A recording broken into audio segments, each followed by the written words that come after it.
네, 함께 나눌 말씀은 마가복음 13장 5절부터 10절까지입니다. 마가복음 13장 5절부터 10절까지입니다. 제가 읽겠습니다. 예수께서 이르시되 너희가 사람의 미혹을 받지 않도록 주의하라. 많은 사람이 내 이름으로 와서 이르되 내가 그라하여 많은 사람을 미혹하리라. 난리와 난리의 소문을 들을 때에 두려워하지 말라. 이런 일이 있어야 돼 아직 끝은 아니니라. 민족이 민족을 나라가 나라를 대적하여 일어나겠고 곳곳에 지진이 있으며 기근이 있으리니 이는 재난의 시작이니라. 너희는 스스로 조심하라. 사람들이 너희를 공회에 넘겨주겠고 너희를 회당에서 매질하겠으며 나로 말미암아 너희가 권력자들과 임금들 앞에 서린이 있는 그들에게 증거가 되려 함이라. 또 복음이 먼저 만국에 전파되어야 할 것이니라. 기도하겠습니다. 사랑의 하나님 감사합니다. 주님께서 저희를 사랑하셔서 또 이 시대에 또 주님을 아는 백성, 주님을 믿는 백성으로 세워주심을 감사합니다. 이 시간 또 귀한 하나님의 말씀을 같이 나누고자 하는데 이 하나님의 말씀이 또 주의 성령의 인도하심 아래 깨달아지게 하여 주시고 그 말씀들을 통해서 저희 각자에게 주시는 하나님의 선명한 음성이 들려질 수 있도록 도우시고 인도하여 주시옵소서. 감사드리며 예수님의 이름으로 기도합니다. 아멘. 안녕하세요. 또 한 주를 또 지내고 이렇게 여러분과 이렇게 말씀을 같이 나누게 되었습니다. 또 이 영상을 보시는 성도분들 한 분 한 분들 뵙고 또 같이 이렇게 같이 교제를 나누고 싶지만 여러 가지 많은 상황들 때문에 그러지 못한 것들을 참 많이 아쉽게 생각합니다. 그러나 영상을 통해서라도 이 하나님의 말씀을 나눌 수 있게 돼서 감사드리고 또 이 시간들을 통해서 또 떨어져 있지만은 같이 주의 가족 또 주의 주 안에 있는 가족으로 같이 기억하며 같이 기도할 수 있었으면 좋겠습니다. 코로나가 지금 한국뿐만 아니라 세계 곳곳에 일어나서 많은 어려움과 고통을 주고 있습니다. 이 코로나 사태를 바라보면서 우리는 신자로서 어떤 생각을 가져야 할 것인가, 또 어떤 마음으로 대해야 할 것인가 중요한 물음인 것 같습니다. 코로나가 막 일어났을 때 어떤 사람들은 이것이 중국을 향한 심판이다. 왜냐하면 중국이 최근 들어서 교회를 핍박하는 일들이 있었거든요. 그래서 하나님의 징벌이다라고 어떤 섣부른 판단들이 있었습니다. 그리고 한국에서 신천지 집단 간염 문제가 일어났을 때 신천지를 주님께서 완전히 징벌하신 거다, 그런 얘기들도 많이 있었죠. 그러면은 이런 문제들을 우리가 어떻게 바라봐야 하는 것일까요? 이번 주 큐티 본문인 마가복음 13장은 이 세상에 종말의 시대에 나타나는 재난에 대한 일들을 얘기하고 있습니다. 지금 코로나 사태를 경험하면서 꼭 다루어야 할 주제인 것 같습니다. 오늘 예수님께서 말씀하신 이 종말의 징조들을 바라보면서 이것들을 지금 이 시대에 나타나는 코로나 사태, 그리고 신자로서 어떤 것들을 생각해야 될지, 또 어떤 자세로 임해야 될지 같이 함께 나눠보도록 하겠습니다. 오늘 5절에 먼저 너희가 사람의 미혹을 받지 않도록 주의하라고 했습니다. 이번 코로나 사태로 인해서 우리 사회에 드러난 문제가 있는데 그것이 무엇이냐면 이단 세력의 확장이었습니다. 드러난 신천지의 세력이 우리가 생각했던 것보다 너무 컸던 것입니다. 신도가 약 30만 정도가 된다라고 하는데 이것은 어떤 것을 보여주는 것이냐면은 기존의 교회들이 교회의 역할을 제대로 하지 못했다라는 것들을 반증하는 것이죠. 신천지 신도들 중 대부분이 기존의 교회 신자들이었다는데 바로 그것이 더 충격적입니다. 이 말씀들을 대하면서 나는 이단에 속하지 않으니 나와 아무 관계없어 라고 생각하시면 안 됩니다. 지금 신천지가 이렇게 확장될 수 있었던 데는 바로 한국교회의 토양, 즉 우리가 사는 이 한국교회의 상황이 중요한 관련이 있습니다. 우리 시대의 이단들이란 책에서 이단이 흥황하는 이유를 이렇게 얘기합니다. 교회가 교회답지 못하고 사명을 다하지 못할 때, 또 교회가 생명력을 잃고 사랑이 식어지며 선교적 사명을 다하지 못할 때, 성경을 등한시하고 말씀 공부가 지속적으로 있지 아니할 때, 기존 교회에서 이탈하는 현상이 나타나고 그런 환경이 이단이 흥황할 수 있도록 한다는 것이요. 그럼 지금 나는 지금 이단에 속해 있지 않지만 이단이 흥황하는 이 한국교회를 둘러싼 환경은 지금 교회가 생명력을 잃어가는 중인데, 그 한국교회 안에는 바로 우리가 포함되어져 있다는 것들을 기억해야 돼요. 사명을 다하지 못하고 사랑이 식어지고 선교적 사명에 관심이 없고 말씀 공부에 대해서 관심이 없는 모습, 그 모습에서 우리가 자유롭지 못하다는 것입니다. 시대 정신이란 게 있습니다. 이것은 그 시대 가운데 보편적으로 함께 공유되어지는 가치관, 정신의 경향을 얘기합니다. 그런데 이 시대 정신을 분별하지 못하면 우리도 그 시대 정신을 갖고 모든 것을 바라보게 되어 있습니다. 우리가 매일 접하는 수많은 소식들, SNS를 통해서 공유되어지는 그 수많은 소리들은 우리의 생각과 마음을 움직이지요. 또 우리를 미혹합니다. 매일매일 주시는 하나님의 말씀의 소리보다는 바로 이러한 소리들, 코로나의 소식들이 오히려 우리의 마음을 더 크게 움직입니다. 이단이 왜 이렇게 많아졌을까요? 이 시대 수많은 사람들이 분별력이 없어졌기 때문입니다. 신천지가 기존 교회가 주지 못했던 것들을 주었습니다. 신천지가 신도들을 어떻게 교육했냐면 매주 3번씩, 그것도 한 번에 3시간씩 교리 교육을 했다고 합니다. 거기서 세뇌가 되어졌던 사람이 몇십만 명이라는 것이죠. 그럼 우리 자신을 한번 생각해 봐야 합니다. 세속적인 생각들, 인본주의적인 생각들, 성경적이지 않은 것들, 그것들로부터 말씀으로 분별할 수 있는 분별력이 있는지에 대해서 한번 고민해 보셔야 합니다. 바로 이런 것들이 교회가 교회되어지는 일들 가운데 꼭 필요한 일들입니다. 만약 우리가 말씀 안에서 바른 가르침을 사모하고 또 따르려고 하고, 그래서 교회가 교회되어진 일들에 대해서 마음을 쏟지 아니하면 우리 모두는 미혹에 넘어갈 수 있다는 것이죠. 그리고 미혹에 넘어가고 있는 수많은 한국교회의 그 토양, 그 안에 우리가 같이 함께하고 있다는 것들을 우리는 기억해야 합니다. 그래서 먼저 이 시간을 지나면서 우리를 잘 살펴 수많은 미혹 가운데 신자의 정체성을 잃지 않는 일들이 우리에게 너무 중요한 것이죠. 분명히 코로나 사태가 언젠가는 끝날 것입니다. 언젠가 끝날지는 우리는 모릅니다. 지금은 이렇다 저렇다 말할 수 있는 때가 아니지요. 예배 또한 어쩔 수 없이 떨어져서, 그리고 어떤 분들은 영상 예배로 드릴 수밖에 없는 상황에 놓여져 있습니다. 근데 이제 이 사태가 마무리되어졌을 때 우리가 다시 교회 공동체로 모여서 다시 교회되어지는 이 일들을 위해서 세우려고 할 때 다시 말씀으로 돌아가 우리의 정체성을 세우는 일들, 그 일들을 우리가 해야 하는 것입니다. 오늘 말씀에 다음에 이렇게 얘기합니다. 난리와 난리의 소문을 들을 때 두려워하지 말라고 하십니다. 그 난리는 전쟁, 기근, 지진 이런 것들을 얘기하지만 요한계시록에서는 더 많은 재앙들을 갖고 얘기를 하고 있습니다. 인간의 역사 가운데 재앙들이 여러 번 있었습니다. 특히 전염병의 사례들은 우리나라뿐 아니라 세계사에서도 여러 번 나타났습니다. 지금 우리는 한 번도 경험하지 못한 전염병 이 큰 사태를 경험하지만 과거에는 이것보다도 더 강력했던 사건들이 여러 번 있었습니다. 대표적인 것이 14세기 유럽의 흑사병입니다. 흑사병으로 인해서 당시 3분의 1의 유럽 인구가 죽었습니다. 그런데 당시 유럽 문명을 주도했던 바로 존재가 누구였냐? 바로 교회였거든요. 사람들은 그 흑사병에 대해서 답을 원했고 교회는 지식이 없었습니다. 결국 교회가 내어놓은 해답이 무엇인지 아십니까? 누군가가 신을 노하게 했다라는 것이요.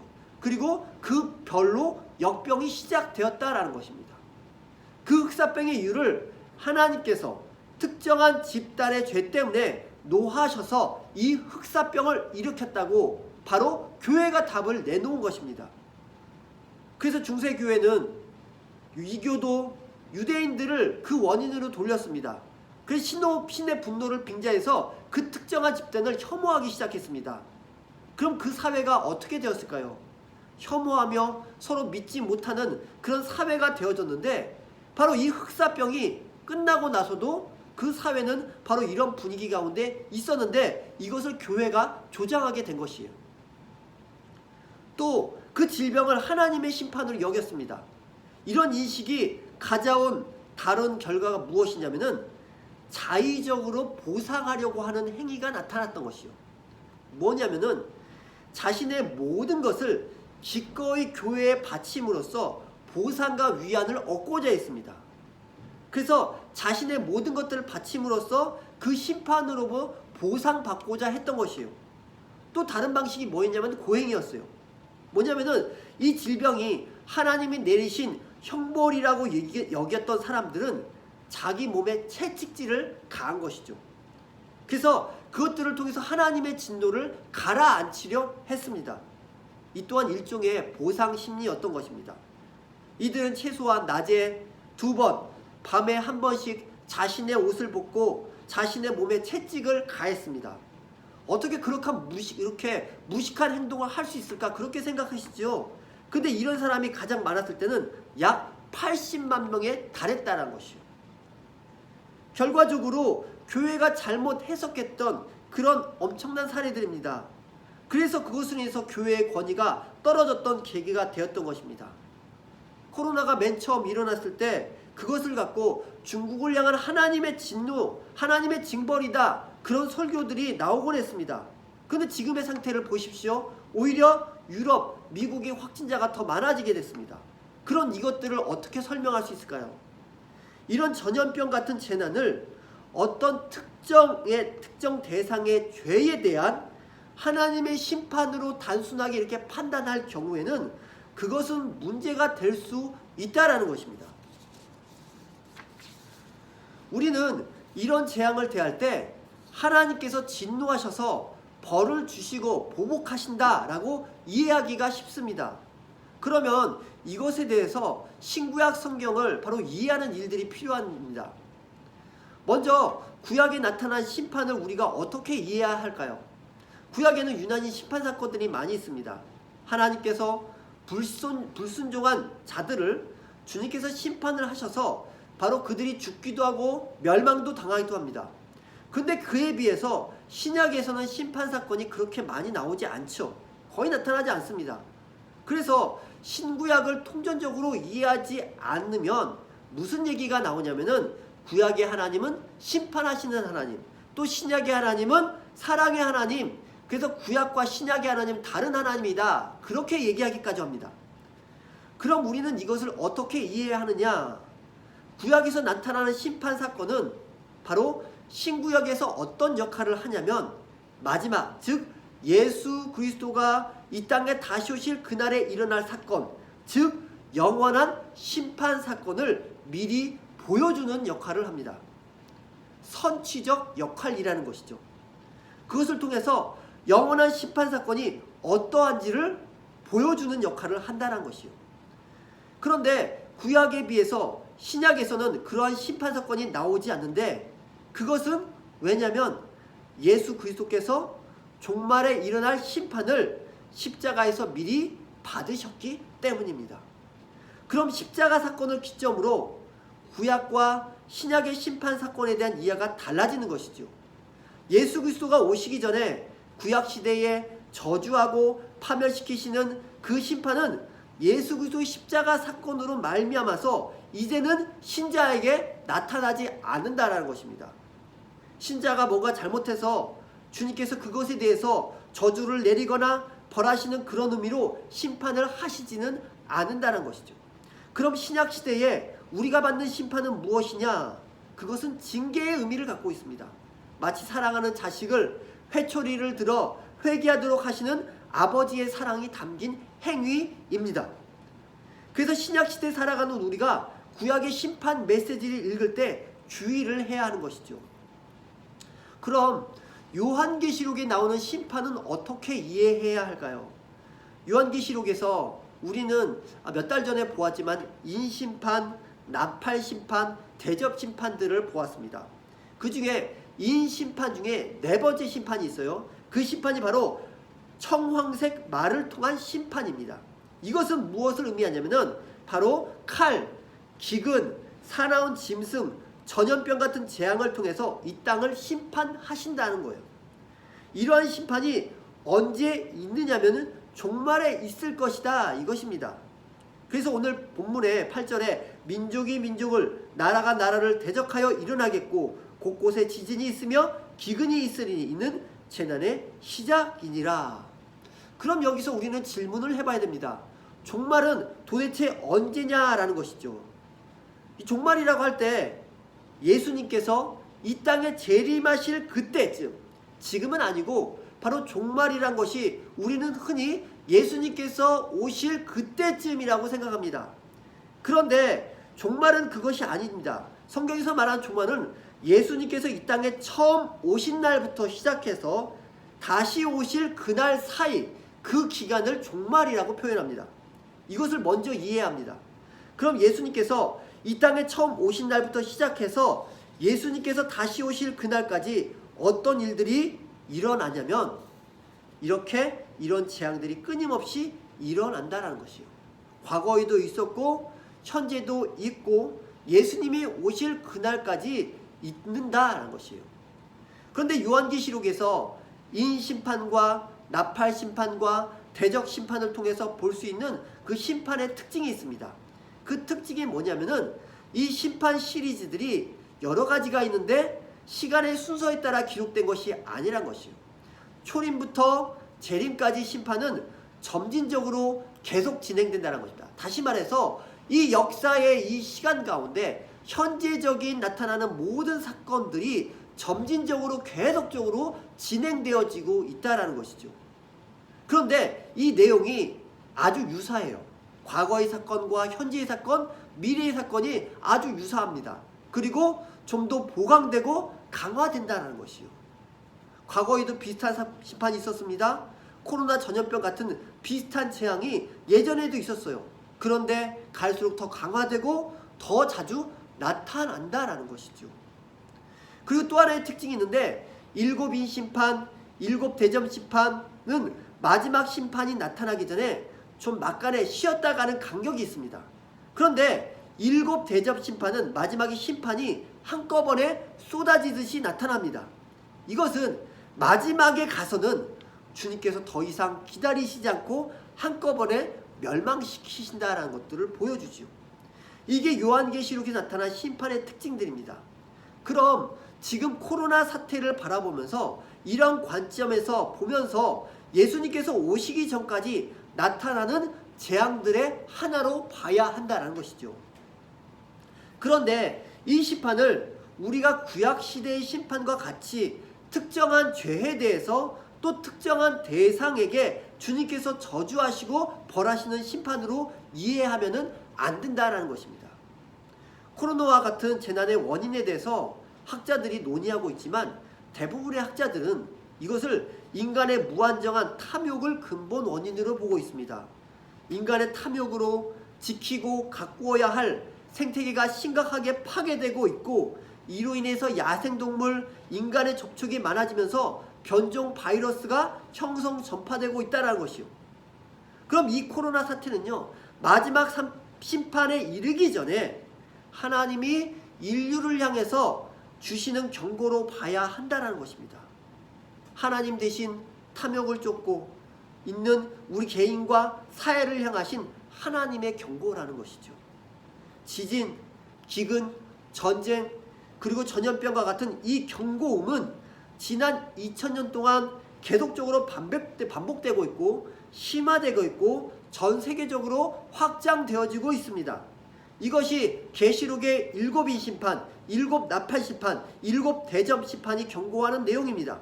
그런데 아직 하나님의 마지막 심판은 아직 일어나지 않은 것이죠.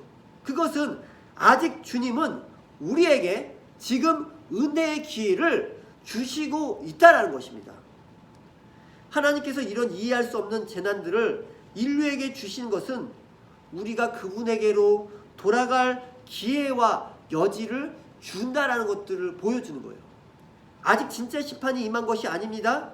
하나님이 인류에게 재난을 주시는 궁극적인 이유는 벌하기 위함이 아닙니다. 이 세상에 나타나는 상황을 보면서 경각심을 갖고 내가 주님 앞에 올바로 서 있는지 다시 한번 생각하도록, 그리고 주님 앞에 그렇게 서 있지 않은 자는 다시 돌아오도록 하시는 하나님의 음성과 같은 것이죠. 이렇게 비슷한 사건이 누가복음 13장에도 나옵니다. 예수님 시대에 큰 실로암 망대가 무너졌어요. 지금 시대에 우리나라에서 롯데타워와 같은 어떤 유명한 건물이었던 것 같습니다. 거기서 18명이 그것에 깔려 죽었습니다. 그때 많은 사람들이 어떻게 생각하냐면, 그렇게 죽은 사람들은 죄를 많이 지어서 하나님으로부터 심판받았다라고 그렇게 생각했습니다. 마치 몇 달 전에 바로 코로나 심판으로 인해서 중국을 징벌하신다라고 하는 것과 비슷한 맥락이지요. 그런데 예수님께서 그 상황을 보고 뭐라고 하시냐면은, 실로암에서 망대가 무너져 치어 죽은 18사람이 예루살렘에 거한 모든 사람보다 죄가 더 있는 줄로 아느냐? 너희에게 이르노니 아니라 너희도 만일 회개치 아니하면 다 이와 같이 망하리라고 하셨습니다. 너희들은 죄가 없어서 그런 재앙을 당하고 있지 않다고 생각하느냐?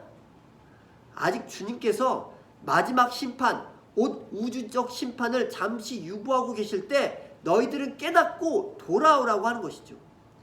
이 땅의 것에 너무 많이 집착하여 이 땅에서 이것저것 모아놓고 그 안에서 안주하려고 하는 자들에게 그렇게 살지 말고 오히려 죽을 준비를 잘 하라는 메시지로 알라는 것입니다. 그러니까 이미 죽은 자들이 그들이 무엇 때문에 죽었냐라고 그것에 관심 갖기보다는 지금 살아있는 자들, 바로 너희들이 지금 어떻게 살고 있는지, 주님 앞에서 올바른 관계로 살고 있는지 그것에 더 집중하라고 주님께서 말씀하신 것이죠. 그래서 오늘 말씀에 난리와 난리의 소문을 들을 때 두려워하지 말라고 하십니다. 혼란스러운 세상을 보면서 이것을 경고음으로 들어야 하지만 그렇다고 두려워해서는 안 된다고 하시는 것입니다. 그럼 우리가 이 재앙의 징조를 바라보면서 기억해야 할 것은 아직 우리에게 은혜의 기회가 지금도 계속되고 있다는 것이죠. 이 코로나 사태는 온 세계, 온 우주가 주님과 화해할 것을 간절히 바라시는 하나님의 고통스러운 음성일 수 있습니다.